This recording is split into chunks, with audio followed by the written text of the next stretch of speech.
Hello. Magic morning to all. Magic Magic morning. Magic morning. Okay. Magic morning. Magic ഇവിടെ morning. Praveena സാറും മാത്രമേ ഉള്ളൂ. Morning. Okay. Abdullah sir, magic morning. Okay. Good morning. Good morning, sir. Okay, thank you. അപ്പോൾ maximum on ചെയ്തിരിക്കാൻ പറ്റുന്നവരൊക്കെ മുന്നോട്ട് വരിക കേട്ടോ. Okay. അപ്പോൾ നമുക്കൊന്ന് സ്റ്റാർട്ട് ചെയ്യാം അല്ലേ. അപ്പോൾ നിങ്ങൾക്ക് എല്ലാവർക്കും അറിയാവുന്ന പോലെ NLP സർട്ടിഫൈഡ് ട്രെയിനർ ആയിട്ടുള്ള പ്രവീണ മാം ആണ് ഇന്നത്തെ സെഷൻ എടുക്കുന്നത്. മാമിന്റെ ഇന്നത്തെ ടോപ്പിക് എന്ന് പറഞ്ഞാൽ ഫെയ്റ്റാസ്റ്റിക് എന്നാണ്. അപ്പോൾ ഈ ടോപ്പിക്കിനെ കുറിച്ച് ഇന്നത്തെ സെഷൻ എടുക്കാൻ വേണ്ടി പ്രവീണ മാമിനെ ഇൻവൈറ്റ് ചെയ്യാണ്. Praveena ma'am, please welcome ma'am. Good morning Gopika, thank you so much. Okay, എല്ലാവർക്കും ഇന്നത്തെ സെഷനിലേക്ക് ഫെയ്റ്റാസ്റ്റിക് എന്ന സെഷനിലേക്ക് സ്വാഗതം. അപ്പോ ഗോപിക പറഞ്ഞതുപോലെ തന്നെ വീഡിയോ ഓൺ ചെയ്ത് ഇരിക്കാൻ സാധിക്കുന്നവരൊക്കെ വീഡിയോ ഓൺ ചെയ്തിരിക്കുക. ഓക്കെ, അപ്പൊ ഈ ഒരു ടോപ്പിക്കിലേക്ക് കടക്കുന്നതിന് മുന്നേ ഒരു കഥയാണോ എന്ന് ചോദിച്ചാൽ ഒരു എക്സ്പീരിയൻസ് ആണ്, അതൊന്ന് ആദ്യം ഷെയർ ചെയ്യും. ഡേവിഡ് എന്നാണ് ആ വ്യക്തിയുടെ പേര്. ഇതൊരു എക്സ്പീരിയൻസ് ആണ്, റിയലി ആയിട്ട് നടന്നിരിക്കുന്ന സംഭവമാണ്. അപ്പൊ അദ്ദേഹം സ്വന്തമായിട്ട് ബിസിനസ് നടത്തുന്ന ഒരാളാണ്. ബിസിനസ് എന്ന് പറഞ്ഞ ഒരു ധനകാര്യ സ്ഥാപനമാണ്. വളരെ നന്നായിട്ട് നടന്നു പോകുന്ന ആ ബിസിനസ് സ്ഥാപനത്തില് അവിടുത്തെ സ്റ്റാഫ് തന്നെ ഒരു ദിവസം അവിടെയുള്ള കുറച്ച് ഫണ്ട് എടുത്തതിന്റെ പേര് ആ സ്ഥാപനം ചെറിയൊരു ബുദ്ധിമുട്ടിലായി എന്ന് പറയുമ്പോൾ അവിടെ ഒരു ചിട്ടിയൊക്കെ നടത്തുന്ന ഒരു സ്ഥാപനം കൂടിയായിരുന്നു. അപ്പൊ അങ്ങനെ വന്നപ്പോ ഇത് ആൾക്കാരുടെ ഇടയിലേക്ക് സ്പ്രെഡായി. കാരണം അവിടെയുള്ള കുറച്ച് ഫണ്ട് മോഷണം പോയിട്ടുണ്ട്. അവിടുത്തെ സ്റ്റാഫ് തന്നെയാണ് അത് എടുത്തിരിക്കുന്നതെന്ന് അറിഞ്ഞു തുടങ്ങിയപ്പോൾ അതുവരെ നന്നായി പോയിരുന്ന ചിട്ടിയൊക്കെ ആൾക്കാർ പെട്ടെന്ന് തിരിച്ചെടുക്കാനുള്ള ഒരു മുന്നേറ്റവുമായിട്ട് എല്ലാവരും അവിടെ ഒത്തുകൂടി. അവർക്കൊക്കെ പേടിയായി തുടങ്ങി.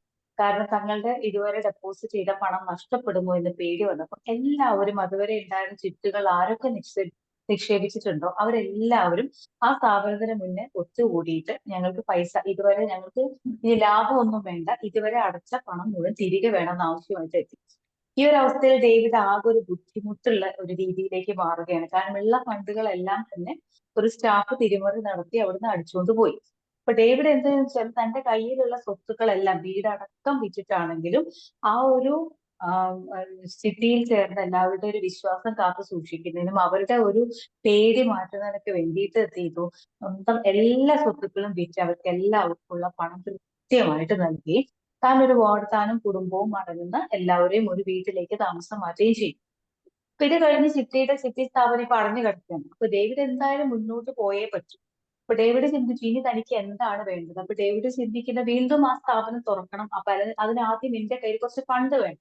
അപ്പൊ തൽക്കാലം അതൊരു വിശ്വാസതയുടെ ഒരു നഷ്ടം, അവിടെ ഒരു വിശ്വസ്തത നഷ്ടപ്പെട്ട ഒരവസ്ഥയിലാവുമ്പോൾ പെട്ടെന്ന് ആ ഒരു കട തുറക്കാൻ അല്ലെങ്കിൽ ആ ഒരു സ്ഥാപനം തുറക്കാൻ ഡേവിഡിന് ബുദ്ധിമുട്ടായിരുന്നു. അപ്പൊ ഡേവിഡ് തൽക്കാലം എന്തെങ്കിലും വഴികളുണ്ടോ എന്ന് അന്വേഷിച്ചുകൊണ്ടിരിക്കുന്ന സമയത്ത് എന്ത് ചെയ്തു തിരിച്ചു വന്നാലും വീട്ടിൽ സ്വസ്ഥതയില്ലാത്ത ഒരവസ്ഥ ഡേവിഡിന് ഫീൽ ചെയ്തു തുടങ്ങി. കാരണം തന്റെ കൂടപ്പിറപ്പുകളാണെങ്കിലും തന്റെ കുടുംബമാണെങ്കിലും അച്ഛനും അമ്മയാണെങ്കിലും എല്ലാവരും തന്നെ കുറ്റപ്പെടുത്തുന്ന ഒരവസ്ഥ ഡേവിഡ് ഫീൽ ചെയ്യാൻ തുടങ്ങി. എല്ലാവരും തന്റെ അശ്രദ്ധയാണ് പഴിക്കുന്നതെന്നും തന്റെ അശ്രദ്ധ കൊണ്ടാണ് ഇത്തരം ഒരു അവസ്ഥയിലേക്ക് എത്തുന്നതെന്നും പറഞ്ഞ് എപ്പോഴും ഡേവിഡിനെ കുറ്റപ്പെടുത്താൻ തുടങ്ങി. അപ്പൊ ഡേവിഡ് എവിടെ പോയി തിരിച്ചു വന്നാലും വീട്ടിലെത്തുമ്പോൾ ഡേവിഡിന് ആകെ ഒരു അസ്വസ്ഥത ഫീൽ ചെയ്യുക. ഡേവിഡിന് അവിടെ പിടിച്ചു നിൽക്കാൻ പറ്റുന്നില്ല. കാരണം എല്ലാവരുടെയും കുറ്റപ്പെടുത്തലാണ് ഡേവിഡിനെ ബുദ്ധിമുട്ടിക്കുന്നത്. അപ്പൊ ഡേവിഡ് എന്ത് ചെയ്തു വെച്ചാൽ ഉടനെ എന്ത് ചെയ്തു, ഇനി പിടിച്ചു നിൽക്കണം, എങ്ങനെയായാലും ജീവിച്ചേ പറ്റൂ, വീട്ടിലെ കാര്യങ്ങൾ നോക്കണം. അപ്പൊ പുതിയൊരു സ്ഥാപനം തുടങ്ങുക എന്നുള്ളത് ഇപ്പൊ ഫണ്ടില്ലാത്തൊരവസ്ഥയിൽ സാധ്യമാണ്. അപ്പൊ ഡേവിഡ് എന്ത് ചെയ്തു, തൽക്കാലം തനിക്ക് വീട്ടിൽ നിന്ന് ഒന്ന് മാറി നിൽക്കണം. കാരണം വീട്ടുകാരുടെ കുറ്റപ്പെടുത്തൽ ഡേവിഡിനെ സഹിക്കാൻ കഴിയുന്നതിനും അപ്പുറമായിരുന്നു. കാരണം അതുവരെയൊക്കെ ഡേവിഡ് വളരെ ഭംഗിയായിട്ടാണ് കാര്യങ്ങൾ നടത്തിക്കൊണ്ട് പോയിരുന്നത്.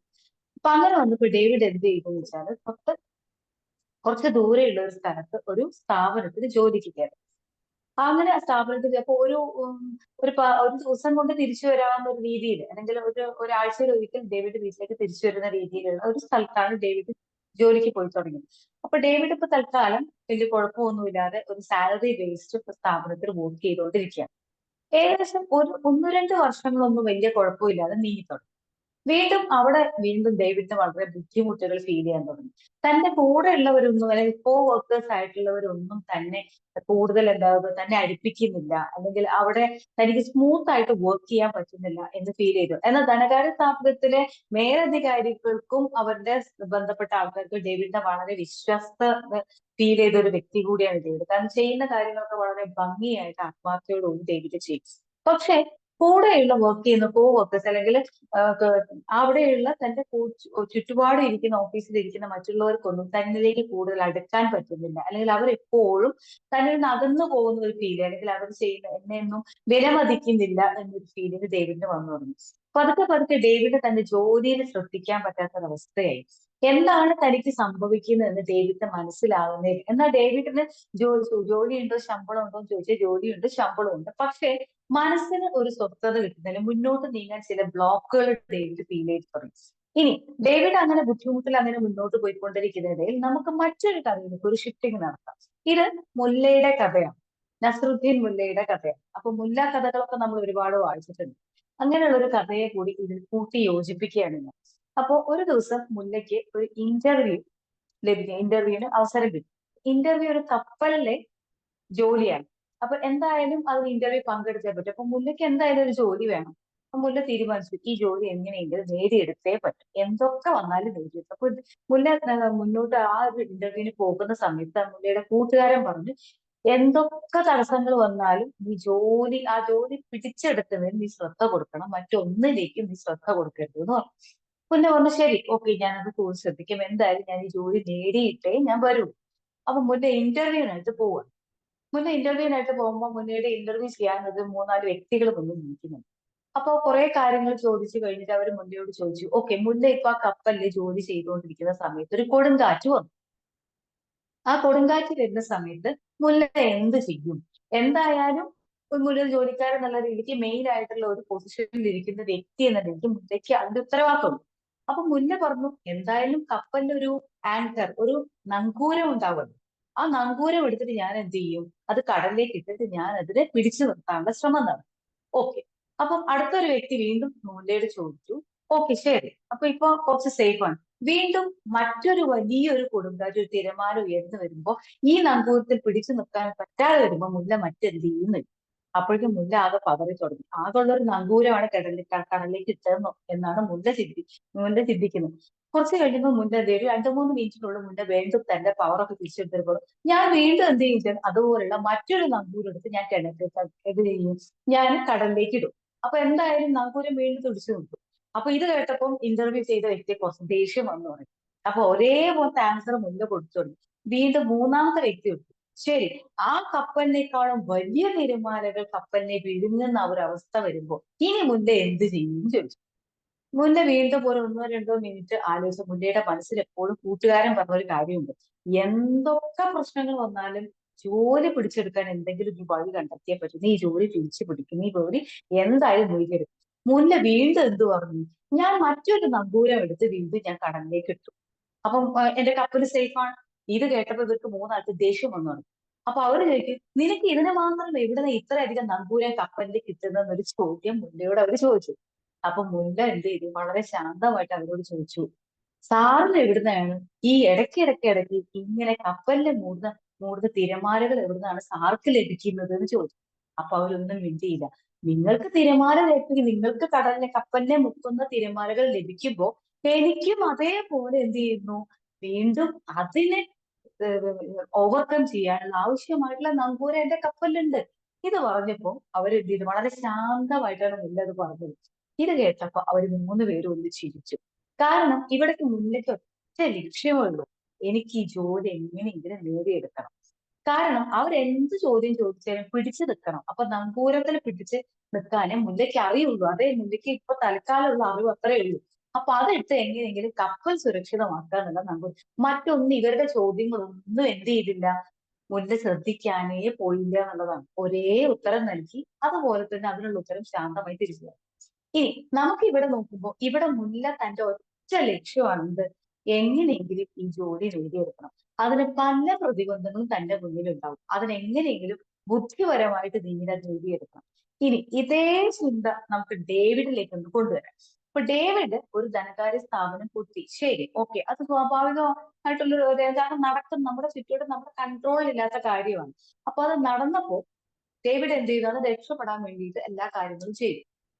പുതിയൊരു സംരംഭം തുടങ്ങാൻ വേണ്ടിയിട്ട് ലക്ഷ്യമായിരുന്നു അടുത്ത ഡേവിഡ് എടുത്തത്.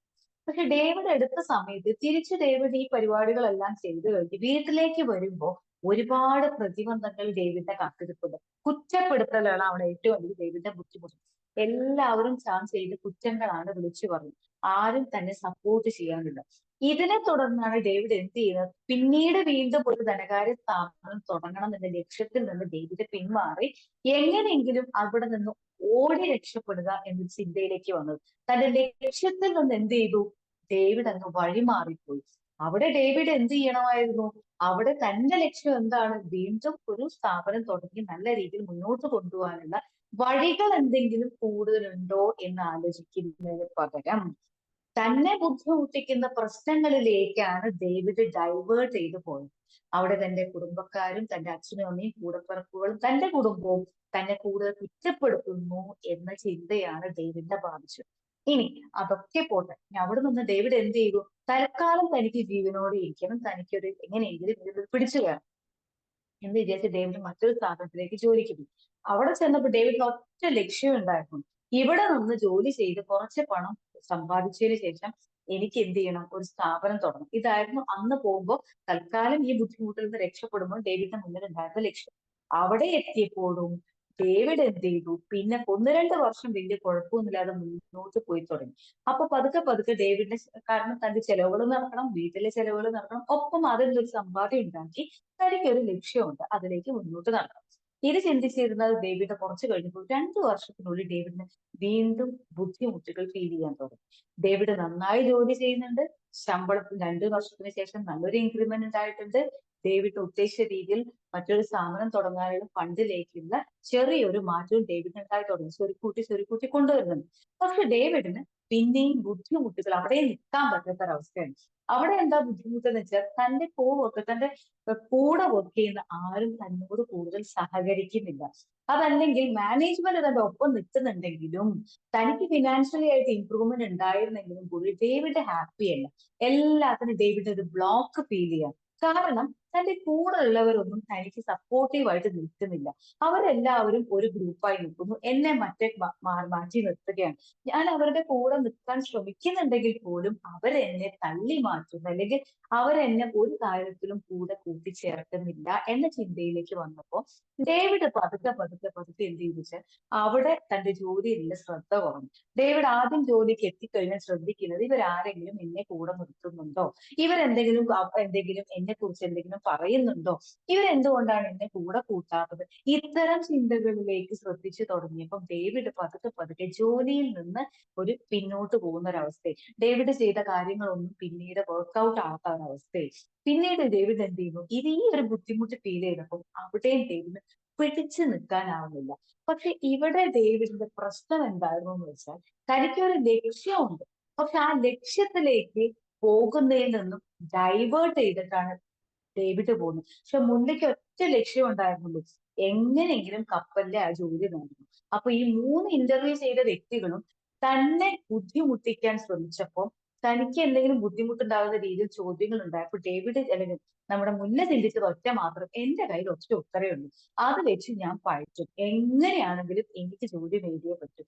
ആ ഒരു ലക്ഷ്യം മാത്രം മുന്നിൽ കണ്ടിട്ടാണ് ഡേവിഡ് മുന്നോട്ട് പോകുന്നത്. പക്ഷെ ഡേവിഡ് ലക്ഷ്യമൊക്കെ ഉണ്ടായിരുന്നു. പക്ഷെ ആ ലക്ഷ്യത്തിലേക്ക് നടന്നുകൊണ്ടിരിക്കുമ്പോൾ മറ്റ് വഴികളിൽ നിന്ന് തന്നിലേക്ക് വന്ന പ്രശ്നങ്ങളിലേക്കാണ് പിന്നെ ഡേവിഡ് കൂടുതൽ ചിന്തിച്ചു തുടങ്ങി.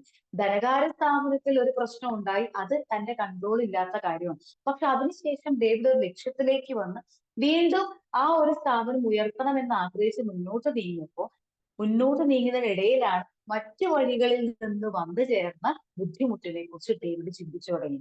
അപ്പൊ ഡേവിഡ് എന്ത് ചെയ്തു? തന്റെ സ്വന്തമായിട്ടുള്ള ബിസിനസ് തുടങ്ങണമെന്ന ആഗ്രഹത്തിൽ നിന്ന് പിൻവാങ്ങി അവിടുന്ന് ഓടി ഒളിക്കുകയാണ് ചെയ്തത്. ഇങ്ങനെ ഓടി ഒളിച്ചു കഴിഞ്ഞപ്പോൾ ഡേവിഡ് ഒരു സ്ഥാപനത്തിൽ മുന്നോട്ട് ജോലിക്ക് പോയപ്പോഴും അവിടെ ഡേവിഡ് ഒരു ലക്ഷ്യം ഉണ്ടായിരുന്നു. എവിടുന്ന് എന്ത് ചെയ്യണം? കുറച്ച് പൈസയൊക്കെ സ്വരുക്കൂട്ടി വീണ്ടും ഞാൻ ആഗ്രഹിച്ച ലക്ഷ്യത്തിലേക്ക് പോകണം. പക്ഷെ അവിടെയും ഡേവിഡിന് കഴിയാതെ പോയതിന്റെ കാരണം അവിടെ ലക്ഷ്യത്തിൽ നിന്ന് വഴി മാറി ഡേവിഡ് സഞ്ചരിച്ചതുകൊണ്ട്. ഈ രണ്ട് കഥകളും കേട്ടു തുടങ്ങിയപ്പോഴാണ് എന്റെ ലൈഫിലും എന്റെ ജോലിയിലും ചെറിയ പ്രശ്നങ്ങളൊക്കെ ഞാൻ കണ്ടു തുടങ്ങി. അപ്പൊ അവിടെ ഞാൻ ശ്രദ്ധിച്ചത് ഈ ജോലിയിലേക്ക് ഞാൻ വന്നത് ഒരു ലക്ഷ്യവുമായിട്ടാണ്. പക്ഷെ ഈ ഡേവിഡിന് സംഭവിക്കുന്ന അതേ കാര്യം എന്റെ ജീവിതത്തിലും സംഭവിക്കുന്നില്ല എന്ന് തിരിച്ചറിഞ്ഞത് അപ്പോഴാണ്. കാരണം ഒരു ലക്ഷ്യം വെച്ച് മുന്നോട്ട് വന്ന എനിക്ക് അതിന്റെ ഇടയിൽ വന്ന പ്രതിബന്ധങ്ങളായിരുന്നു പിന്നെ കൂടുതൽ ശ്രദ്ധ എന്നെ ശ്രമിച്ചത്. ആ പ്രതിബന്ധങ്ങളിൽ മാത്രം ശ്രദ്ധിച്ച് അതിനെ എങ്ങനെ ഓവർകം ചെയ്യാം, അല്ലെങ്കിൽ അത് എന്നെ വളരെ ബുദ്ധിമുട്ടിക്കുന്ന എന്ത് ചിന്തയിലേക്ക് പോകുന്നുണ്ട് എന്ന് തിരിച്ചറിഞ്ഞത് പോലും ഈ രണ്ട് കഥകളും കോർത്തിണക്കി വായിച്ചപ്പോഴാണ്. അപ്പൊ നമുക്ക് എല്ലാവർക്കും ലക്ഷ്യങ്ങൾ ഉണ്ടാവും. പക്ഷെ ഈ ലക്ഷ്യങ്ങളായിട്ട് മുന്നോട്ട് പോകുന്ന സമയത്ത് നമ്മൾ നേരെ നോക്കിയിട്ടാണ് പോകുന്നത്. പക്ഷെ വഴികളിലൂടെ വന്നു ചേരുന്ന പല പ്രതിബന്ധങ്ങളും നമ്മളെ ഗോളിൽ നിന്ന് നമ്മളെ ബ്ലോക്ക് ചെയ്യും. ബ്ലോക്ക് ചെയ്യുന്നത് എങ്ങനെയാന്ന് വെച്ചാൽ ഇത്തരത്തിലുള്ള പ്രതിബന്ധങ്ങൾ വരുമ്പോൾ നമ്മെ അവിടെ ബുദ്ധിമുട്ടിക്കുന്ന ഒരവസ്ഥയിലേക്ക് നമ്മുടെ ചിന്തകളെയാണ് കൊണ്ടുപോകുന്നത്. പിന്നെ അതിനെ കുറിച്ചാണ് കൂടുതൽ ചിന്തിക്കുന്നത്. ഇവിടെ ഡേവിഡ് ചിന്തിച്ചത് എന്നെ കോവർക്കേഴ്സ് ആണ് കൂടെ കൂട്ടുന്നില്ല, ഇതാണ് പ്രശ്നം. പക്ഷെ ഡേവിഡ് വരുമ്പോ ഈ വ്യക്തികളൊന്നും ഡേവിഡിന് അറിയുമായിരുന്നില്ല. ഒരിക്കലും അവരായിട്ട് യാതൊരു ബന്ധവും ഉണ്ടായിട്ട് വ്യക്തികളല്ല. ഡേവിഡ് ജോലി ചെയ്യണം, ആ ശമ്പളം കൊണ്ട് എനിക്ക് അതിൽ നിന്ന് സ്വരുക്കൂട്ടി സ്വന്തമായ ഒരു സ്ഥാപനം തുടങ്ങണം എന്നൊരൊറ്റ ലക്ഷ്യം വെച്ച് മുന്നോട്ട് വന്ന ഡേവിഡ് ഇടയിൽ നിന്ന് വന്നു കയറിയ പ്രശ്നങ്ങളിലേക്ക് ചിന്തിച്ചപ്പോ തന്റെ ലക്ഷ്യത്തിൽ നിന്ന് മാറി സഞ്ചരിക്കാൻ തുടങ്ങി. പിന്നെ അതിനെ കുറിച്ചാണ് ചിന്ത. നേരത്തെ വീട്ടിലും ഡേവിഡ് ഇത് തന്നെയാണ് പ്രശ്നം. നേരത്തെ ഒരു വ്യാപാര സ്ഥാപനം തുടങ്ങണം എന്ന ലക്ഷ്യത്തിൽ മുന്നോട്ട് പോയ ഡേവിഡ് ആ ലക്ഷ്യത്തിൽ നിന്ന് വഴിമാറിപ്പോയത് മറ്റ് പ്രശ്നങ്ങളിലേക്ക് കൂടുതൽ ആഴത്തിലേക്ക് പോയതുകൊണ്ട്. എന്നെ വീട്ടുകാർ മുഴുവൻ കുറ്റപ്പെടുത്തുന്നു, എനിക്ക് വന്ന നഷ്ടങ്ങളെ കുറിച്ച് കൂടുതൽ കുറ്റപ്പെടുന്നു. അത് അവരെ കുറ്റപ്പെടുത്തിക്കോട്ടെ, അത് സ്വാഭാവികമാണ് ചിന്തിക്കാൻ പലപ്പോഴും ഡേവിഡിന് കഴിയാതെ പോയത് കൊണ്ടാണ് ഡേവിഡ് ഒരു ഒളിച്ചോട്ടത്തിന് മുതിർന്നത്. ആ ഒളിച്ചോട്ടം കഴിഞ്ഞ് അവിടെ എത്തിയപ്പോഴും ആ ലക്ഷ്യം ഡേവിഡ് മറന്നുപോയി എന്നുള്ളതാണ്. നമ്മളെല്ലാവരും നമ്മുടെ ജീവിതത്തിലേക്ക് ഒന്ന് തിരിഞ്ഞു നോക്കുമ്പോൾ നമ്മൾ എന്തെങ്കിലും ഒന്ന് നേടണമെന്ന് ആഗ്രഹിച്ച് നേടാൻ കഴിഞ്ഞിട്ടില്ലെങ്കിൽ അതിന്റെ പ്രധാനപ്പെട്ട ഒരു കാരണം അതിന് വർക്ക് ചെയ്യുന്ന സമയത്ത് നമ്മളിലേക്ക് വന്നു ചേർന്ന ചില കുറേ പ്രശ്നങ്ങൾ ഉണ്ടാവും. പിന്നീട് ചിന്തിക്കുന്നത് മുഴുവൻ ഈ പ്രശ്നങ്ങളെ കുറിച്ചാണ്. ഇതെങ്ങനെ ഓവർകം ചെയ്യുന്നു എന്നുള്ളതിനെ കുറിച്ച് അതിനപ്പുറം നമ്മൾ ചിന്തിക്കുന്നത് എന്താന്ന് വെച്ചാൽ ഇത് വന്നു ചേർന്നുകൊണ്ട് എനിക്ക് ബുദ്ധിമുട്ടുണ്ടാക്കുന്നു. അപ്പൊ ആ ബുദ്ധിമുട്ടുകളെ കുറിച്ച് കൂടുതൽ ചിന്തിച്ചു തുടങ്ങുമ്പോൾ ഈ ഗോളിലേക്ക് മുന്നോട്ട് നടക്കാനുള്ള സമയം നമ്മൾ കുറെ വൈകിക്കുന്ന അവസ്ഥയിലേക്കാണ് പോകുന്നത്. എപ്പോഴെങ്കിലും ശ്രദ്ധിച്ചു നോക്കൂ, ഒരു പരീക്ഷയ്ക്ക് പോകുന്ന കുട്ടി ഇന്നിപ്പോ പരീക്ഷയ്ക്ക് പോകുന്ന കുട്ടി ചിന്തിക്കുന്നത് എന്താണ്? കഴിഞ്ഞ ദിവസം പരീക്ഷയ്ക്ക് പോയപ്പോ ആ പരീക്ഷ വളരെ ബുദ്ധിമുട്ടായിരുന്നു, അല്ലെങ്കിൽ ആ സമയത്ത് എനിക്കത് മുഴുവനായി നന്നായി എഴുതാൻ പറ്റിയില്ല, ഇന്നത്തെ സ്ഥിതി എന്താവുമോ എന്തോ. കണ്ടോ, പാസ്റ്റിലുള്ള ഒരു എക്സ്പീരിയൻസ് വെച്ചിട്ട് വീണ്ടും തന്റെ ഗോൾ ഇന്നത്തെ പരീക്ഷ നന്നായിട്ട് എഴുതണം. പക്ഷെ അപ്പോഴും ചിന്തിക്കുന്നത് മുന്നേ വന്ന പ്രതിബന്ധങ്ങളെയും തടസ്സങ്ങളെയും പ്രശ്നങ്ങളെയും മാത്രം ശ്രദ്ധിച്ചുകൊണ്ടാണ് മുന്നോട്ട് പോകുന്നത്. മറിച്ച് ഇന്നലെ നടന്ന പരീക്ഷയല്ല, ഇന്ന് പുതിയ ദിവസമാണ്, പുതിയൊരു സബ്ജക്റ്റാണ്.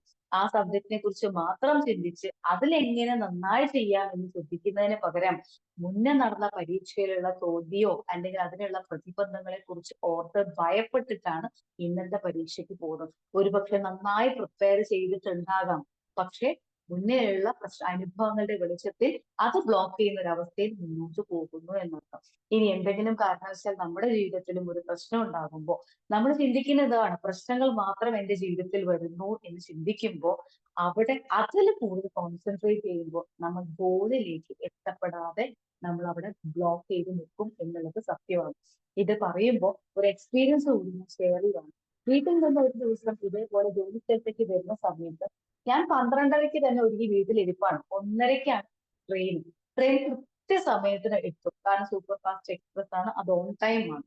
അപ്പൊ ഞാൻ അവിടെ ഇരിക്കുന്ന സമയത്ത് ഒരു റിലേറ്റീവ് വീട്ടിൽ വന്നവൻ പറഞ്ഞു, ഞാൻ ആക്കിത്തരാം, ഒരുമിച്ച് പോകാന്ന് പറഞ്ഞു. അപ്പൊ ഞാൻ ചോദിച്ചു അതിന്റെ ആവശ്യമില്ല, കാരണം ഞാൻ സ്ഥിരമായിട്ട് 12:30 വീട്ടിൽ ഇറങ്ങിയാല് സ്വന്തമായിട്ട് ബസ് കയറി അവിടേക്ക് ട്രെയിൻ പിടിക്കാവുന്നതേ ഉള്ളൂ. പക്ഷെ അപ്പോഴെന്ത് ചെയ്യുന്നു വെച്ചു, എന്റെ അമ്മയും ആ റിലേറ്റീവും പറഞ്ഞു അതിന്റെ ഏതായാലും ഞാൻ ആ വഴിക്കല്ലേ പോണത്, അവിടെ ആക്കിത്തരാം. ഓക്കെ, അപ്പൊ ഞാൻ എന്ത് ചെയ്തു, ശരി എന്ന് പറഞ്ഞ് അവിടെ ഇരുന്നു. അപ്പൊ ആ സമയത്ത് വീണ്ടും ഇറങ്ങിയപ്പോ ഏകദേശം 1 മണിക്കാണ് വീട്ടിൽ നിന്ന് ഇറങ്ങിയത്. 1 മണിക്ക് വീട്ടിൽ നിന്ന് ഇറങ്ങിയപ്പോ വഴിയിലാകെ ബ്ലോക്കുകളാണ്. പിന്നെ ഞാൻ അവിടെ ഇരുന്ന് വണ്ടിയിലിരുന്ന് പേടിക്കുകയാണ് സത്യം പറഞ്ഞാൽ ആകെ കൂടി പേടി. വണ്ടി ഞാൻ ഇടയ്ക്കിടയ്ക്ക് ആപ്പ് തുറന്നു നോക്കും, വണ്ടി ഓൺ ടൈം ആണ്, സമയത്ത് 1:30 വണ്ടി സ്റ്റേഷനിലെത്തും. ഞാൻ ഇവരോട് ഇത് തന്നെ പറഞ്ഞോളൂ. ഞാൻ പറയുന്നത് എന്താണെന്നറിയോ, എനിക്ക് അവിടെ എത്തണമെന്നല്ല, പകരം ഞാൻ 12:30 ഒരുങ്ങി നിന്നതാണ്. ഞാൻ മര്യാദയ്ക്ക് എല്ലാവരോടും പറഞ്ഞതാണ് ഞാൻ 12:30 പോയിക്കോളാമെന്ന്. നിങ്ങളൊക്കെ കൂടി പറഞ്ഞിട്ടാണ് എന്നെ 1 മണിക്ക് അവിടെ എത്തിച്ചേരാൻ, 1 മണിക്ക് വീട്ടിൽ നിന്ന് ഇറങ്ങി. അതുകൊണ്ടല്ലേ ഇപ്പൊ ഈ ബ്ലോക്കുകളിലൊക്കെ പെടുന്നത്. ഞാൻ ഒരിക്കലും എന്ത് ചെയ്യുന്നില്ല, ഈ വാഹനത്തിൽ എനിക്ക് കൃത്യസമയത്ത് അവിടെ എത്തണം എന്ന് ചിന്തിക്കുന്നതിൽ നിന്ന് ഞാൻ മാറിപ്പോയി. അതിന്റെ പ്രശ്നം എന്താ ഉണ്ടായെന്ന് വെച്ചാൽ, കുറച്ച് അങ്ങോട്ട് റെയിൽവേ സ്റ്റേഷൻ 1 കിലോമീറ്റർ ഇപ്പുറത്തെത്തിയപ്പോ ഫുൾ ബ്ലോക്ക്, വണ്ടി ഉള്ളിലേക്ക് കയറ്റാൻ പറ്റില്ല. അവിടെ ആ റോഡ് ബ്ലോക്ക് ചെയ്തിരിക്കുക. അപ്പൊ അവരെന്നോട് പറഞ്ഞു, എന്റെ റിലേറ്റീവ് പറഞ്ഞു, ഇനിയിപ്പോ എന്തായാലും വണ്ടി തിരിച്ച് വേറെ റൂട്ടിലെത്തി നിനക്ക് എന്തായാലും, കാരണം 1:20 അവിടെ എത്തിയില്ല, നീ ഇവിടെ ആയിരുന്നു ഒന്ന് ഓടിയാൽ മതി, കാരണം ഒരു 50 മീറ്ററോ അത്രയൊക്കെ ഉണ്ടാവും, 70 മീറ്റർ ഒക്കെ ഉണ്ടാവുള്ളൂ. എന്നെ കൊണ്ട് ബാഗിൽ ഒരു ബാഗും ഉണ്ട്, ഇത് വെച്ചിട്ട് ഓടാൻ പറ്റില്ല എന്ന് ഞാൻ അപ്പൊ തിരിച്ചറിഞ്ഞു. ഞാൻ പറഞ്ഞു, നിങ്ങളോട് ഞാൻ അപ്പോഴേ പറഞ്ഞതല്ലേ ഞാൻ 12:30 ഇറങ്ങിക്കോളാം, നിങ്ങൾ പറഞ്ഞിട്ടില്ല, ഇപ്പൊ എന്നെ വഴിയിൽ ഇറക്കി വിടുകയാണെന്നല്ലേ എന്ന് പറഞ്ഞിട്ടാണ് ഞാൻ ഇറങ്ങിയത്. ഇറങ്ങിയപ്പോ ഞാൻ ഉറപ്പിച്ചു, എനിക്ക് അവിടെ ഓടിയെത്താൻ പറ്റില്ല, പിന്നെ എന്ത് ചെയ്യണം, വണ്ടി പിടിച്ചേ പറ്റും, ഇല്ലെങ്കിൽ എനിക്ക് തിരിച്ചിവിടെ എത്തേണ്ട ടൈമിൽ എത്താനും പറ്റില്ല. ഞാൻ കുറച്ചങ്ങോട്ട് മുന്നോട്ട് നടന്നപ്പോ ഒരു കുട്ടി ബൈക്കിൽ വരുന്നുണ്ട്. ഞാൻ 2 കൽപ്പിച്ച് ചോദിച്ചു, എന്നെ ഒന്ന് സ്റ്റേഷനിലാക്കി തരാമോ, വണ്ടിക്ക് വരാൻ 10 മിനിറ്റേ ഉള്ളൂ.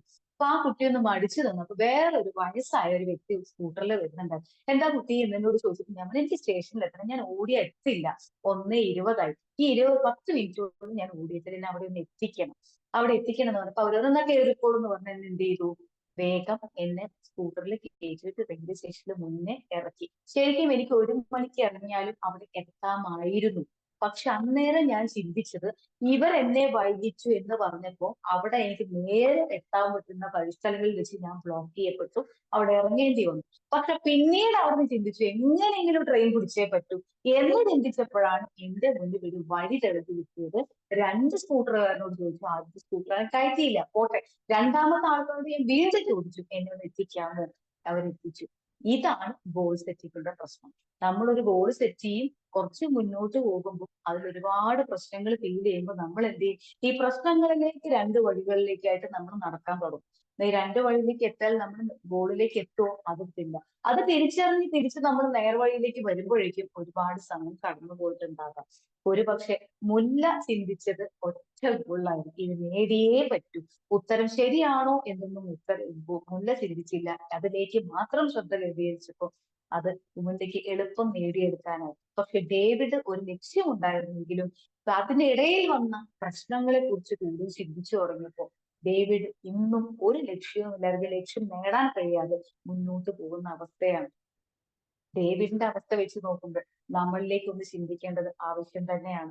നമ്മളൊക്കെ ഗോൾ സെറ്റ് ചെയ്ത് മുന്നോട്ട് പോകുമ്പോൾ ഒരുപാട് പ്രതിബന്ധങ്ങൾ ഉണ്ടാവും. അത് വെച്ച് നമ്മൾ അതിനെക്കുറിച്ച് കൂടുതൽ ചിന്തിച്ച് നമ്മുടെ ഗോള് പതുക്കെ പതുക്കെ ആയി പോകുന്നത് നമ്മുടെ ശ്രദ്ധ മറ്റു രീതിയിലേക്ക് മാറുന്നതുകൊണ്ടാണ്. എന്തുകൊണ്ട് തന്നെയാണെങ്കിലും ഇത് വായിച്ചപ്പോൾ ഞാൻ എങ്ങോട്ടാണ് പോകുന്നതെന്ന് ഒരു ചിന്ത എന്റെ മനസ്സിൽ ഉടലെടുക്കുകയും ഒരു ഗോള് ഞാൻ എങ്ങനെയാണ് നേടിയെടുത്തതെന്ന് ചിന്തിച്ചപ്പോ എന്റെ മുന്നിൽ വന്ന വഴി ഇത്ര മാത്രം. നമുക്ക് എന്താണോ ആഗ്രഹിക്കുന്നത് ആഗ്രഹത്തിൽ മാത്രം ശ്രദ്ധിക്കുക. അതിന് പല ബ്ലോക്കുകളും ഉണ്ടായിരിക്കും, അതൊക്കെ അവിടെ നിന്നോട്ടെ, എനിക്ക് ഇതാണ് വേണ്ടത്, ഇത് മാത്രം, ഇതിലേക്ക് മാത്രമേ ഞാൻ ശ്രദ്ധിക്കുള്ളൂ എന്ന് പറഞ്ഞ് മുന്നോട്ട് നീങ്ങുമ്പോൾ അതിലെത്താനുള്ള വഴി അവിടെ തീർച്ചയായിട്ടും നമ്മുടെ മുന്നിൽ ഒരുങ്ങും. എന്തായാലും ഈ ഒരു ടോപ്പിക്, നമ്മുടെ വിധി എങ്ങനെ രുചികരമാക്കാം, അതാണ് ടോപ്പിക്കിന്റെ അർത്ഥം. ഈ വിധിയെ ഫേറ്റ് ടാസ്റ്റിക്, ഈ വിധിയെ എങ്ങനെ രുചികരമാക്കാം ചോദിച്ചാൽ നമുക്കൊരു ലക്ഷ്യം ഉണ്ടെങ്കിൽ അതിൽ മാത്രം ശ്രദ്ധിച്ച് മുന്നോട്ട് പോവുക. അതിനെ തുടർന്ന് അതിന് നമ്മുടെ കൺട്രോൾ അല്ലാതെ വന്നു ചേർന്ന പ്രശ്നങ്ങളെയും പ്രതിബന്ധങ്ങളെയും ഒന്നും കൂടെ ശ്രദ്ധിക്കാതെ എനിക്ക് വേണ്ടത് മാത്രം ചിന്തിച്ച് മുന്നോട്ട് പോവുക എന്ന് പഠിച്ചതിൽ നിന്നാണ് ഇത്തരം ഒരു ടോപ്പിക് ഞാൻ നിങ്ങൾക്കായി ഷെയർ ചെയ്യാൻ തീരുമാനിച്ചത്. എന്തായാലും എല്ലാവരുടെ മനസ്സിലും ഇപ്പൊ നിങ്ങളുടെ മനസ്സിലേക്ക് നിങ്ങൾ ആഗ്രഹിച്ച ഒരു ലക്ഷ്യം നിങ്ങളുടെ മനസ്സിലേക്ക് വന്നിട്ടുണ്ടാവും. എന്തുകൊണ്ടാണ് അതിലേക്ക് എത്താൻ കഴിയാത്തത് ചിന്തിക്കുമ്പോൾ നമ്മളൊക്കെ മുന്നേ ശീലിച്ചതുപോലെ അതിലേക്ക് വന്ന പ്രതിബന്ധങ്ങളെ കുറിച്ച് ചിന്തിക്കുന്നതാണ് ഒന്ന് വിലയിരുത്തിയാൽ നമുക്ക് മനസ്സിലാവും. എന്തായാലും നിങ്ങളുടെ എല്ലാവരുടെയും ലക്ഷ്യങ്ങൾ വളരെ ഭംഗിയായി പൂർത്തീകരിക്കാൻ സാധിക്കട്ടെ എന്ന് ഓർമ്മപ്പെടുത്തിക്കൊണ്ട് I bless you all, I thank you all and I love you all. Good day.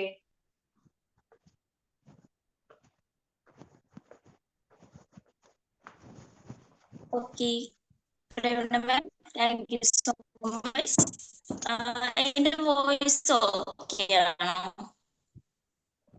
ഒന്ന് ബ്രേക്ക് ആവുന്നുണ്ട്. ഓ, ബ്രേക്ക് ഹലോ, ആവുന്നുണ്ട്. Voice okay. ഇപ്പൊ ആ, ഇപ്പൊ കേൾക്കാവോ? okay. ആ, ഇപ്പൊ ഓക്കെ കേൾക്കാം. ഓക്കെ. റേഞ്ചിന്റെ ചെറിയൊരു ഇഷ്യൂ ഉണ്ട്, അതാണ് വീഡിയോ ഓഫ് ചെയ്തിട്ടുള്ളത്. Okay, Praveena ma'am, thank you so much. ഒരു സെഷൻ ആയിരുന്നു. പോയി പറഞ്ഞ പോലെ തന്നെ ഗോൾ സെറ്റിങ്സ് ആണ് മെയിൻ ആയിട്ട്.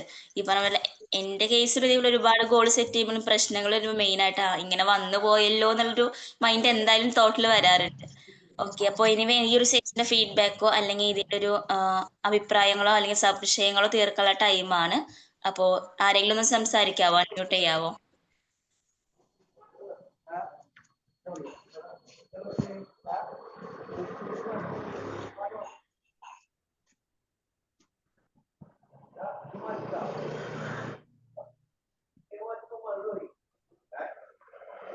സാറ് പറയുന്നത് കേൾക്കുന്നില്ലല്ലോ. ഹലോ, ഇപ്പൊ കേൾക്കാവോ? അബ്ദുള്ള സാർ സംസാരിക്കാൻ പോകുന്നില്ലെങ്കിൽ ഞാൻ സംസാരിക്കാം. സാറ് പറഞ്ഞോളൂ. Good morning ma'am. Good morning. ഞാൻ മാഡത്തിന്റെ കോവിഡ് സമയത്ത് മറ്റേ ഒരു പ്ലാറ്റ്ഫോമിൽ വെച്ച് പരിചയപ്പെട്ടിരുന്നു. ഇതേമാതിരി മെഡിറ്റേഷൻ കഴിഞ്ഞ് ക്ലാസ് എടുക്കുന്ന പ്ലാറ്റ്ഫോമിൽ ഞാൻ ഒരു 3 മാസം ഉണ്ടായിരുന്നു. അവിടെ Shameera ma'am, Saif sir, Ajitha ma'am ഒക്കെ ഉണ്ടായിരുന്ന ഒരു പ്ലാറ്റ്ഫോം ആയിരുന്നു.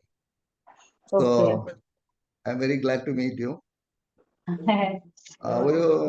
ഒരു 4-5 ദിവസം മുന്നേ ഞാൻ എൻ്റെ ഒരു പ്രസന്റേഷൻ ഉണ്ടായിരുന്നു. I am a marine engineer. അപ്പം നിങ്ങൾ പറഞ്ഞ 2 കഥകളും വളരെ രസകരമായ ഒരു സംഭവമായിരുന്നു. അപ്പം ആദ്യം പറഞ്ഞ ആള് എങ്ങനെയെങ്കിലും ആദ്യത്തെ മുല്ല കേസിൽ അയാൾക്ക് ജോലി കിട്ടിയേ മതിയാകൂ, അയാൾ അതിനു വേണ്ടി എന്തും ചെയ്യാൻ റെഡിയായിരുന്നു. അതിൽ അയാൾ ആൻസർ എന്താണ്, സിറ്റുവേഷൻ എന്താ, അതൊന്നല്ല ലക്ഷ്യം, എനിക്ക് ജോലി കിട്ടണം. പിന്നെ മറ്റേ ആള് അയാളുടെ കാര്യത്തിൽ അയാൾ നമ്മളെ മാതിരി ഒരു സാധാരണക്കാരനാണ്, അല്ലേ? ഇപ്പം എനിക്ക് തോന്നുന്നു നമ്മളെ ഇവിടെയുള്ള എല്ലാവരും ഒരു 75% ആളുകൾ ഇയാളെ മാതിരിയുള്ള ആൾക്കാരാണ്. അയാളുടെ പേര് മാഡം പറഞ്ഞ അയാളുടെ പേര് ഡേവിഡ്. അപ്പം ലക്ഷ്യങ്ങൾ നമ്മൾ ഫിക്സ് ചെയ്തിട്ട് മുന്നോട്ട് പോകുമ്പം ഒരുപാട് ചാലഞ്ചസും ഡിസ്ട്രാക്ഷൻസും ഒക്കെ വരും. അപ്പം എനിക്ക് എല്ലാവരോടും പറയാനുള്ളത്, നമ്മൾ ഒരു 10 തവണ വീണാൽ പോലും 11ാമത്തെ തവണ എണീക്കാനുള്ള ഒരു ചങ്കൂറ്റവും അതിനുള്ള ധൈര്യവും നമ്മളെ മനസ്സിൽ നമുക്ക് വേണം. എന്നാലേ നമുക്ക് നമ്മുടെ ലക്ഷ്യത്തിൽ എത്താൻ പറ്റുള്ളൂ. ഓക്കെ, അതെനിക്ക് പറയാൻ വേണ്ടിയാണ് കയറിയത്. Thank you ma'am. Thank you sir, thank you so much. സാറെ കാണാൻ പറ്റിയതിൽ ഒരുപാട് സന്തോഷം. അതെ, വീഴ്ച അത് നമ്മൾ ചിലപ്പോൾ വിചാരിക്കാതെ ഒക്കെ വീണെന്നിരിക്കും. അതേപോലെ എത്ര വീണാൽ, സാർ ഇത്രയും പറയുന്നുള്ളൂ, എത്ര വീണാലും ഇരിക്കുക, പൊടി തട്ടി മുന്നോട്ട് പോവുക.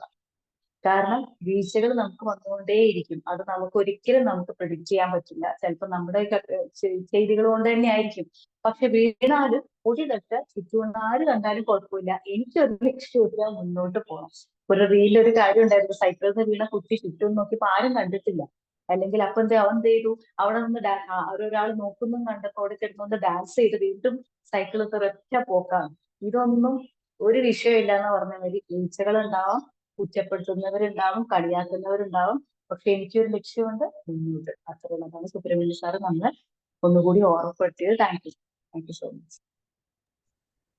Okay Subrahmanyan sir, thank you so much. Then next ആരാ സംസാരിക്കുന്നേ? Magic morning all. കേൾക്കുന്നുണ്ടോ? കേൾക്കാം, പറഞ്ഞു. നല്ലൊരു സെഷൻ ആയിരുന്നു. മാഡം പറഞ്ഞതിൽ 2 കാര്യം. ഒന്ന്, നെവർ ഗിവ് അപ്പ്. അതായത് നമ്മൾ ചെയ്തുകൊണ്ടിരിക്കുന്ന കാര്യങ്ങളിൽ എത്ര ലക്ഷ്യത്തിലെത്താൻ വൈകിയാലും അത് ഒഴിവാക്കാതിരിക്കുക, അത് കണ്ടിന്യൂ ആയിട്ട് ചെയ്തുകൊണ്ടിരിക്കുക. അപ്പോൾ നമ്മൾ തീർച്ചയായിട്ടും ലക്ഷ്യത്തിലേക്ക് എത്തും.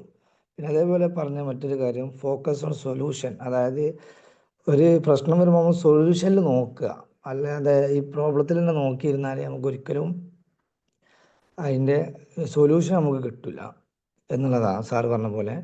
അതേപോലെ മാഡം പറഞ്ഞ പോലെ ആ സൈക്കിളിൽ നിന്ന് വീണ കുട്ടിയുടെ കഥ പോലെ പറഞ്ഞ പോലെ, ചില ആളുകളൊക്കെ, വലിയ വലിയ ആളുകളൊക്കെ കാണാൻ ചിലപ്പോൾ നടക്കുന്ന സമയത്തായാലും സ്റ്റേജിലേക്ക് കയറുമ്പോഴായാലും ഞാനൊരു വീഡിയോ കണ്ട പോലെ കാൽ തട്ടി വീണപ്പോൾ അദ്ദേഹം ചെയ്തത് ആ വീണ സ്ഥലത്ത് 4 പുഷപ്പ് എടുത്തിട്ട് എഴുന്നേറ്റ് നിന്നതാണ്. അപ്പം ക്ലാപ്പാണ് കിട്ടിയത്. അപ്പോൾ അതുപോലെ ബിസിനസ്സിലായാലൊക്കെ നമ്മൾ 1 2 പ്രാവശ്യം ചിലപ്പോൾ പരാജയപ്പെടുമ്പോൾ വീണ്ടും അത് ചെയ്യാനുള്ളൊരു ആർജവം ഉണ്ടാകും. എന്താ വെച്ചാൽ ഈ വീണ സമയത്ത് നമുക്ക് പലതും പഠിക്കാനുണ്ടാകും. പരാജയപ്പെട്ട സമയത്ത് കൂടുതൽ പാഠങ്ങൾ ഉൾക്കൊണ്ട് അല്ലെങ്കിൽ കൂടുതൽ എക്സ്പീരിയൻസ് ഉൾക്കൊണ്ടുകൊണ്ട് നമുക്ക് മുന്നോട്ട് പോകാൻ കഴിയും. തീർച്ചയായിട്ടും എന്നാണ് മനസ്സിലാക്കാൻ പറ്റിയത്. നല്ല സെക്ഷനായിരുന്നു. Thank you all. Thank you Naufal. അപ്പൊ നൗഫൽ പറഞ്ഞ ഇത്രയേ ഉള്ളൂ. വീണാല് അവിടെ കിടക്കാതെ ഒരു വിഷമം വിചാരിക്കേണ്ട, ഒരു 3-4 പുഷപ്പ് എടുക്കുക, വീണ്ടും എഴുന്നേൽക്കുക, മുന്നോട്ട് പോവുക. അപ്പൊ ഇതൊരു പുഷപ്പ് എടുക്കാനുള്ള ഒരു അവസരമായിട്ട് തന്നതാണെന്ന് വിചാരിച്ച് this is for my better health എന്ന് വിചാരിച്ച് മുന്നോട്ട് പോകണമെന്ന് നൗഫൽ ഓർമ്മപ്പെടുത്തി. Thank you Naufal. Thank you so much. Okay, thank you Naufal sir. Then hi Praveena വേറെ മാം, ഗുഡ് ഓക്കെ മോർണിംഗ്. കേൾക്കണ്ടോ? കേൾക്കണില്ലേ? ഓഡിബിൾ അല്ലേ? കേൾക്കാം കേൾക്കാം. ഓടികളാണ് ആ, പറഞ്ഞു. വീണടുത്ത് നിന്ന് എണീറ്റ് ഓടുക എന്ന് പറയുന്നത്, നമ്മളൊരു ചെറിയ കുട്ടീനെ ശ്രദ്ധിക്കുകയാണെങ്കിൽ അതെവിടെയെങ്കിലും ഒന്ന് വീണിട്ടുണ്ടെങ്കിൽ നമ്മൾ ശ്രദ്ധിക്കുന്നില്ല എന്ന് കണ്ടാല് അവരെന്ത് ചെയ്യും? അവിടുന്ന് നീറ്റിട്ട് ഓടും. പക്ഷെ നമ്മൾ ശ്രദ്ധിക്കുന്ന കണ്ടിട്ടുണ്ടെങ്കിൽ അപ്പൊ ഒന്ന് കരയാൻ നിൽക്കും. ആരും നോക്കിയില്ലെങ്കിൽ നീറ്റ് ഓടും എന്ന് പറയുന്നത് പോലെ നമുക്കൊരു വീഴ്ച വരുമ്പോൾ മറ്റുള്ളവർ നമ്മളെ ശ്രദ്ധിക്കുന്നുണ്ടോ എന്ന് നമ്മൾ ശ്രദ്ധിക്കണ്ട, നമ്മൾ എഴുന്നേറ്റ് ഓടുക. അപ്പൊ നമുക്ക് ആ ലക്ഷ്യത്തിലേക്ക് എത്താൻ പറ്റും. ഇവിടെ 3 മക്കൾക്ക് ഓരോ ഷോപ്പുണ്ട്. ഷോപ്പിൽ എന്തെങ്കിലും ഒരു ഇടിവ് വരുമ്പോ എന്തെങ്കിലും ഒരു വരുമാനം, ഒരു ദിവസം നമ്മൾ പ്രതീക്ഷിക്കുന്ന അത്ര വരുമാനം വന്നില്ലെങ്കിൽ അപ്പൊ അവരെന്നോട് ഇങ്ങനെ പറയും, ഇന്നൊന്നും ഉണ്ടായില്ല അമ്മ. അപ്പൊ ഞാൻ പറയും, ഡോൺ വറി, നിങ്ങൾ വിഷമിക്കേണ്ട, കാരണം നമുക്ക് വരാനുള്ളത് നമ്മളെ അടുത്ത് തന്നെ എത്തും. ഇന്ന് നമുക്ക് അതിനുള്ള ഭാഗ്യമില്ല, കാരണം നമ്മളെ അടുത്തേക്ക് ഒന്നും നാളെ ചിലപ്പോ അതിന്റെ ഇരട്ടി വന്നൂടായില്ലല്ലോ.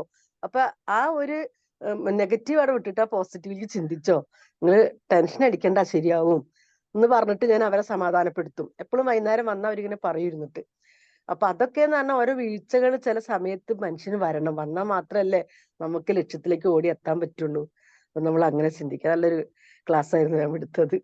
Anyway, thank you ma'am, thank you so much. Thank you Sindhu ma'am. Sindhu ma'am പറഞ്ഞത് ഇത്രയേ ഉള്ളൂ. അപ്പൊ ഇന്ന് കിട്ടിയില്ല എന്ന് വിചാരിച്ച് വിഷമിക്കേണ്ട, നാളെ എന്തായാലും നമ്മൾ അതിലേക്ക് എത്തും. അപ്പൊ അതിൽ മാത്രം ശ്രദ്ധിക്കുക എന്നുകൂടി ഒന്ന് ഓർമ്മപ്പെടുത്തി. Thank U.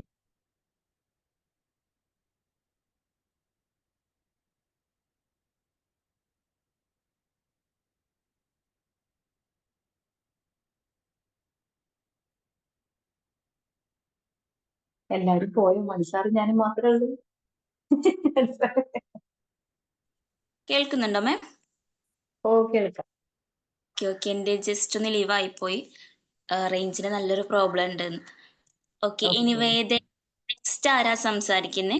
നമുക്ക് ഒരുപാട് മെമ്പേഴ്സ് എക്സ്പീരിയൻസോ കാര്യങ്ങളൊക്കെ ഷെയർ ചെയ്യാം. അതെ അതെ. ഗുഡ് മോർണിംഗ് പ്രവീണ മാം. ഗുഡ് മോർണിംഗ് ശീല മാം.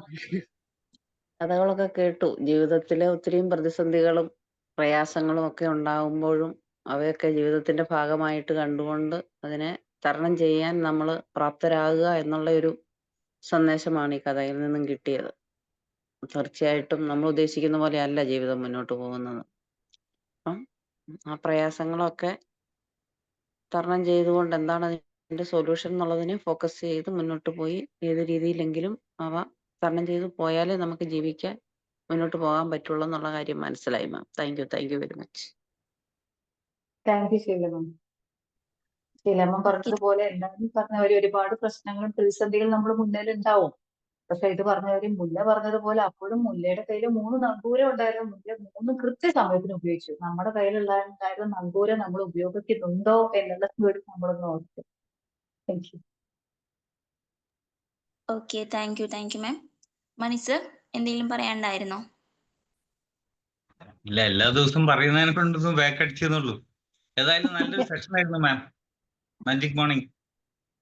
പ്രത്യേകിച്ച് ഇന്നത്തെ 2 എക്സാമ്പിളും പിന്നെ സ്വന്തം ജീവിതാനുഭവങ്ങളൊക്കെ ചേർത്തിട്ട് നമുക്ക് എന്താണ് നമുക്ക് വേണ്ടതെന്ന് മനസ്സിലാക്കണമെങ്കിൽ, നമ്മളെ ലക്ഷ്യമുണ്ടെങ്കിൽ അതിലേക്ക് എത്താൻ പല ബ്ലോക്കുകളും ഉണ്ടാവും, പ്രതിസന്ധികളെല്ലാം വരും. അതിലേക്ക് കൂടുതൽ കോൺസെൻട്രേറ്റ് ചെയ്ത് അതിലേക്ക് ഫോക്കസ് ചെയ്തിട്ടുണ്ടെച്ചാൽ നമ്മൾ ലക്ഷ്യത്തിലെത്താൻ നേരം വഴുകും, അല്ലെങ്കിൽ നടക്കില്ല. അപ്പോൾ അത് മാറ്റിയിട്ട് നേരത്തെ നൗഫൽ സാർ പറഞ്ഞ പോലെ നമ്മൾ പ്രോബ്ലത്തിലേക്ക് കോൺസെൻട്രേറ്റ് ചെയ്യുക, സൊല്യൂഷനിലേക്ക് കോൺസെൻട്രേറ്റ് ചെയ്യുക, അത്ര തന്നെ ഉള്ളൂ. പിന്നെ ഇന്ന് പറഞ്ഞ കഥയിൽ ഞാൻ മുമ്പ് ഈ കഥ കേട്ടിട്ടുണ്ട്, പക്ഷെ അതൊരു ഹാസ്യ രൂപേണയാണ്, കോഴിക്കോടൻ ശൈലിയിലാണ്. അതായത് ഞാൻ നങ്കൂരിടും, പിന്നെ ഞങ്കൂരിടും, അങ്ങനെ പറഞ്ഞിട്ട് നിങ്ങൾക്ക് എവിടുന്നാണോ നങ്കൂരം കിട്ടുന്നത് പറഞ്ഞാൽ നിങ്ങൾക്ക് എവിടുന്നാണ് കൊടുങ്കാറ്റ് കിട്ടുന്നത് പറഞ്ഞ ഒരു കല രൂപത്തിലാണ് അത് കേട്ടത്. പിന്നെ ഡേവിഡിന്റെ കാര്യം പറഞ്ഞ പോലെ അത് ശരിക്കും പറഞ്ഞാൽ എൻ്റെ ലൈഫിൽ ഉണ്ടായ ഒരു അനുഭവം പോലെ വന്നത്. കാരണം ഞാൻ കോയമ്പത്തൂർ ഇതേമാതിരി 3 കൊല്ലം ചിട്ടി കമ്പനിയിൽ വർക്ക് ചെയ്തായിരുന്നു. ഒരു നാഷണൽ ലെവലിലുള്ള ചിട്ടി കമ്പനി, 100 ബ്രാഞ്ചസ് എല്ലാം ഉള്ള കമ്പനിയാണ്. അവിടെ സീനിയർ അസിസ്റ്റന്റ് ആയിട്ട് വർക്ക് ചെയ്തിട്ടുണ്ടായിരുന്നു. പക്ഷെ അത് ഈ സമയത്ത് ലാസ്റ്റ് സിംഗിങ് സ്റ്റേജിലാണ് ഞാൻ അവിടെ എത്തുന്നത്. അപ്പൊ അന്ന് വിദ്യാഭ്യാസം കൂടുതലുള്ളതും ഡിഗ്രി ഒക്കെ ഉള്ള ആള് ഞാൻ മാത്രമേ ഉള്ളൂ. ബാക്കിയെല്ലാം 7, 8, 10 ക്ലാസ്സിലുള്ള ആൾക്കാരായിരുന്നു. മോനെ നീ രക്ഷപ്പെട്ടെന്ന് പറഞ്ഞിട്ട് ഞാൻ അവിടുന്ന് രക്ഷപ്പെടുക ഉണ്ടായത്. അവിടുന്ന് മറ്റുള്ള ജോലി സ്ഥലത്ത് പോകുമ്പോൾ ഈ ലേബിളിൽ എനിക്ക് ജോലി ചെയ്യാൻ പറ്റൂല, ഇതിന്റെ കാര്യങ്ങളായിട്ട്. ഇപ്പൊ തിരിച്ച് കോഴിക്കോട് വന്നിട്ട് ഞാൻ വീണ്ടും കോപ്പറേറ്റീവ് ട്രെയിനിങ് HDC ജോയിൻ ചെയ്ത് 1 കൊല്ലത്തിന് ശേഷം വീണ്ടും മറ്റു ജോലിയിൽ പ്രവേശിക്കേണ്ട ഒരു ഇതിലേക്കാണ് എത്തിയത്. അതുകൊണ്ടൊരു ഗുണമായി. അപ്പോൾ ഇത്തരം ഇതിൽ നമ്മൾ ലക്ഷ്യത്തിലെത്താൻ നമ്മൾ എന്തൊക്കെ ചെയ്യണം എന്ന് പറഞ്ഞാൽ അതെല്ലാം ചെയ്യണം. പ്രതിസന്ധികൾ ഉണ്ടാവും, അത് മറികടക്കാനും അതിൽ നിന്ന് മുക്തരാകാൻ വേണ്ടിയിട്ട് നമ്മൾ തീർച്ചയായിട്ടും പരിശ്രമിക്കണം എന്നുള്ളതാണ്. നല്ലൊരു സെഷനായിരുന്നു. Thank you very much. Thank you Manas sir. ഇപ്പൊ മനസ്സാർ പറഞ്ഞത് ഒന്നുകൂടി നമ്മളെ ഒരു അനുഭവത്തിൽ കൂടിയും പറഞ്ഞു. ഞാൻ ആ സമയത്ത് മാറി ചിന്തിച്ചു, അപ്പോൾ ഞാൻ അതിനു വേണ്ടി പരിശ്രമിച്ചു. അപ്പോൾ ഒരു പ്രാവശ്യം തോറ്റെങ്കിലും ഒരു പ്രാവശ്യം നല്ല ജോലിയിലായിരുന്നു. അത് പിന്നീട് മാറേണ്ടി വന്നപ്പോൾ വീണ്ടും അതിന് മുന്നോട്ട് പോകാൻ തന്നെ തീരുമാനിച്ചു. അപ്പൊ അത് മനസ്സാർ സ്വന്തം അനുഭവം കൂടി പറഞ്ഞു, ഒപ്പം എന്റെ അനുഭവം കൂടി പറഞ്ഞു എന്ന് മനസ്സാർ സൂചിപ്പിച്ചപ്പോ ഞാൻ ഓർത്തത്, ആ റിലേറ്റീവിന്റെ വണ്ടിയിൽ കയറിയപ്പോൾ മുതൽ ഞാൻ ചിന്തിക്കുന്നത് ഇവര് 1 മണിയായി, ഞാൻ അവിടെ എത്തുമോ എന്തോ. ആ വണ്ടി പോയിടത്തെല്ലായിടത്തും റെയിൽവേ ഗേറ്റ് അടയ്ക്കുന്നു, ബ്ലോക്ക് ആവുന്നു, വഴിയിൽ എന്നെ ഇറക്കി വിടുന്ന അവസ്ഥയായി. പക്ഷെ ഇറക്കി വിടുമ്പോഴും എങ്ങനെയെങ്കിലും സ്റ്റേഷനിൽ എത്തിയേ പറ്റൂ എന്നൊരു ബോധം എന്നിലേക്ക് വന്നു. ആ ബോധം വന്നതുകൊണ്ടാണ്, അത് അത്രയും ഊർജ്ജമുള്ള ഒരു ബോധം ആയതുകൊണ്ടാണ് ഒരു സ്കൂട്ടറുകാരൻ വന്നു. അപ്പോഴും ഞാൻ എന്ത് ചെയ്തില്ല, പിന്മാറിയില്ല. അപ്പൊ അവിടെ നിന്നപ്പോൾ മറ്റൊരാളോട് ചോദിച്ചു. അപ്പൊ അയാൾ എന്ത് ചെയ്തു, അദ്ദേഹം എന്നെ ഹെൽപ്പ് ചെയ്തു. ഞാൻ റെയിൽവേ സ്റ്റേഷനിൽ എത്തി. അപ്പൊ നമ്മൾ എത്ര സ്ട്രോങ് ആയിട്ട് നമ്മൾ ഫീൽ ചെയ്യുന്നു എന്നുള്ളതാണ് പ്രധാനം. അപ്പൊ അതിന്റെ ഇടയിൽ ബ്ലോക്കുകൾ ഉണ്ടാകുമ്പോൾ ബ്ലോക്കുകൾ വന്നുകൊണ്ടേയിരിക്കും ശ്രദ്ധിക്കുമ്പോൾ. പക്ഷെ എത്തണം എന്ന് ചിന്തിച്ചപ്പോൾ ഞാൻ അവിടെ എത്തുകയും ചെയ്തു. അപ്പൊ രണ്ടും ഒരു ഒറ്റ ഇൻസിഡന്റ് ഞാൻ എക്സ്പീരിയൻസ് ചെയ്തു. അപ്പൊ അത് ഇടയ്ക്ക് ചിന്തിക്കുമ്പോൾ ഇപ്പൊ ഞാനും ചിന്തിക്കുന്ന ലക്ഷ്യത്തിൽ ഞാൻ വഴിമാറി പോകുന്നുണ്ടോ എന്ന് ഇടയ്ക്ക് ചിന്തിക്കാൻ എനിക്ക് ആ എക്സ്പീരിയൻസ് ഉപകരിച്ചു എന്നുള്ളതാണ്. അപ്പൊ പറഞ്ഞതുപോലെ നമ്മൾ മുന്നോട്ട് പോകാൻ ഒരു ലക്ഷ്യം ചിന്തിച്ചിട്ടുണ്ടെങ്കിൽ അത് മാത്രം ആലോചിക്കുക, എന്താണ് എനിക്ക് വേണ്ടത്, വാട്ട് ഐ വോണ്ട്, അതിനെക്കുറിച്ച് മാത്രം പറയുക, മുന്നോട്ട് പോകുക. പിന്നെ നമ്മളൊക്കെ മനുഷ്യന്മാരാണ്, തീർച്ചയായിട്ടും അത്തരം ചിന്തകൾ വരും, നമ്മൾ സംസാരിക്കും. പക്ഷെ അതിൽ നിന്നൊക്കെ വീണ്ടും മുന്നോട്ട് കുതിക്കാനുള്ള ഒരു ചങ്കൂറ്റം ഉള്ളിൽ കാണിക്കണം എന്നുള്ളത് മാത്രമേ ഇത് പറയുന്നുള്ളൂ. നമ്മുടെ മുല്ല പറഞ്ഞതുപോലെ, മനസ്സാറ് പറഞ്ഞതുപോലെ പണിയായിട്ട് ഞാൻ അടുത്ത നങ്കൂരം ഇടും. അടുത്ത നങ്കൂരം എന്തായാലും നമ്മൾ എന്തായാലും മുന്നോട്ട് വരണം. Thank you Manas sir. Okay, thank you sir, thank you ma'am. നമുക്ക് സെഷൻ വൈൻഡ് അപ്പ് ചെയ്താലോ? വേറെ ആരെങ്കിലും നീ സംസാരിക്കുന്നുണ്ടോ? Okay, Praveena ma'am, thank you so much. ഒരുപാട് ഇൻഫോർമേറ്റീവ് ആയിട്ടുള്ള സെഷൻസ് ആയിരുന്നു. ഇതേപോലെ ഒരുപാട് ഫീഡ്ബാക്ക് വന്നതിലൂടെ അതിനും ഒരുപാട് പോയിന്റ്സ് കിട്ടിയിട്ടുണ്ട്. Anyway thank you so much to all. അപ്പൊ നമുക്ക് സെഷൻ വൈൻഡ് അപ്പ് ചെയ്യാം. അപ്പോൾ എല്ലാവരും ഒന്ന് ലീവ് ചെയ്തോളൂ കേട്ടോ. Thank you, Pravina ma'am. Thank you all. Thank you very much. Thank you all. Have a nice day. Thank you. Thank you very much. Thank you.